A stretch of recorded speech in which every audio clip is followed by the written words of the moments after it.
Bonjour à tous, nous allons parler aujourd'hui d'ex, de drogue et de rock'n'roll, si on voulait faire un mauvais jeu de mots sur la chose. On va voir aujourd'hui d'où vient ce sentiment de manque, pourquoi est-ce qu'on est tellement en manque de l'ex, et qu'est-ce qui cause ça, pourquoi est-ce qu'on se sent comme ça. J'ai beaucoup de gens qui viennent en coaching me voir et qui me décrivent leur situation, et très souvent c'est des choses, c'est des mots comme j'y pense tout le temps, je me sens pas bien quand mon ex est pas là, j'aimerais tellement pouvoir être proche de mon ex, j'aimerais que ce soit comme avant, j'aimerais le retrouver, etc. Et finalement, si on analyse un peu la syntaxe des phrases utilisées, on se rend compte qu'en fait, on pourrait parler de drogue parce que ce sont exactement les mêmes mots qui viennent. J'aimerais retrouver donc soit ma drogue, soit mon ex. J'aimerais en avoir à nouveau une dose. J'aimerais que ce soit comme avant. Quand je suis loin de mon ex, je me sens pas bien. Donc tout ça, on sent bien qu'il y a vraiment un gros sentiment de manque. Et c'est ça la chose commune entre l'ex et la drogue, c'est cette espèce d'immense sentiment de manque. Et c'est un peu comme si avant, on avait sa dose, on était en couple, on était heureux, on avait sa dose, et tout se passait bien, et puis du jour au lendemain, patatras, on n'a plus l'ex, et là, à ce moment-là, on ressent ce fameux effet de manque qui est gigantesque.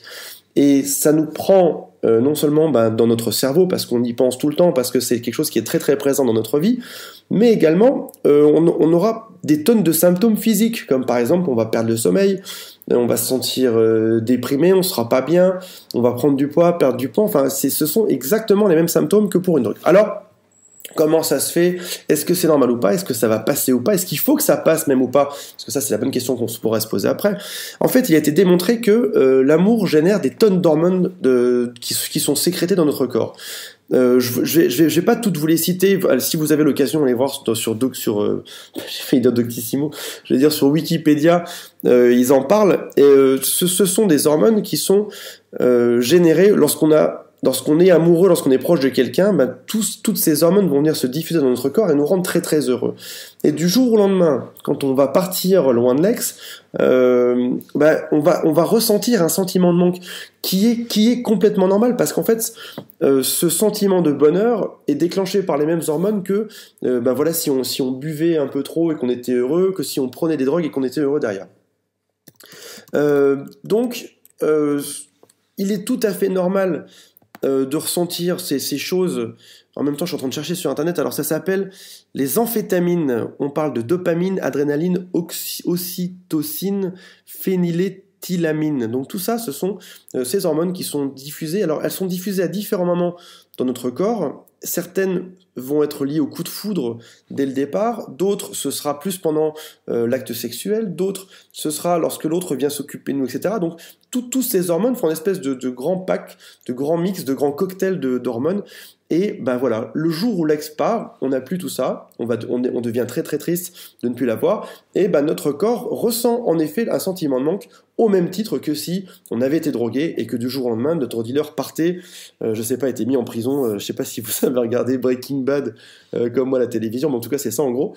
Le jour où votre dealer part en prison, vous n'avez plus votre dose, là c'est exactement pareil. Le jour où votre ex part, vous n'avez plus votre dose, et c'est exactement le même principe. Donc, alors la question d'après, maintenant qu'on sait que d'où ça vient et comment ça se fait qu'on ressent ce manque, la question d'après qui est très naturelle de se poser, c'est est-ce que ça dure à vie? Est-ce que je vais ressentir cet état de manque en permanence? Alors, la réponse est oui et non. De manière générale, l'être humain a besoin de ces hormones pour être heureux, pour fonctionner. Donc, au sens large du terme, vous avez besoin d'amour pour vivre. Là-dessus, je pense qu'on est tous d'accord. Si vous avez de l'amour, suffisamment d'amour dans votre vie, et là je parle pas de votre ex, mais je parle de l'amour en général, forcément vous aurez les bonnes hormones qui vont vous permettre de survivre.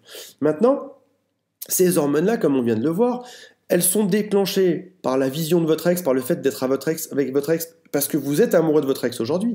Donc bien sûr, lorsque vous serez proche de votre ex, vous allez retrouver à nouveau ces hormones.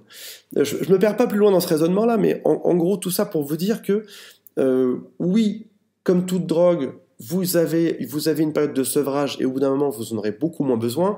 Et la deuxième réponse qui est oui, en effet, votre ex peut aujourd'hui venir vous combler grâce à ça, à même titre que n'importe quelle personne dont vous pourriez tomber amoureux demain pourrait venir vous combler cet état de manque également.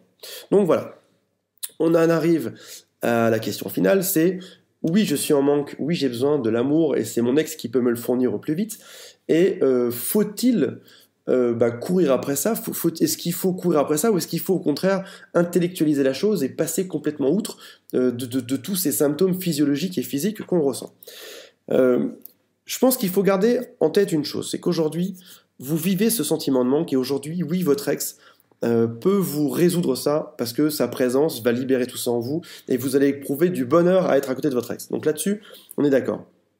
Donc ce que vous pouvez vous dire, c'est que de manière très relative, si vous relativisez votre problème, vous pourrez penser que vous avez besoin de cet amour, vous allez récupérer votre ex et vous vivez quelque chose qui est tout à fait naturel. Ce sentiment de manque qui n'est pas très agréable est complètement naturel. Et si ça peut vous rassurer, dites-vous que ça va passer dans quelques temps. Et si ça peut vous rassurer aussi, dites-vous que lorsque vous serez remis avec votre ex, ça passera encore plus vite parce que vous serez à nouveau ensemble. Donc notre mission reste inchangée, on va se remettre avec notre ex. On a compris aujourd'hui qu'on avait des syndromes de dépendance qui étaient tout à fait normaux et on va vivre avec ça malheureusement autant qu'il faudra. Le corps humain est assez mal foutu de temps en temps et notamment ça c'est une des choses qui est assez mal foutue dans notre corps et qui fait que on souffre de rupture amoureuse alors qu'au final si il n'y en avait pas toutes ces hormones, tous ces soucis, on pourrait très certainement penser de manière beaucoup plus lucide à notre propre cas. Voilà, je vous dis rendez-vous demain pour un nouvel épisode.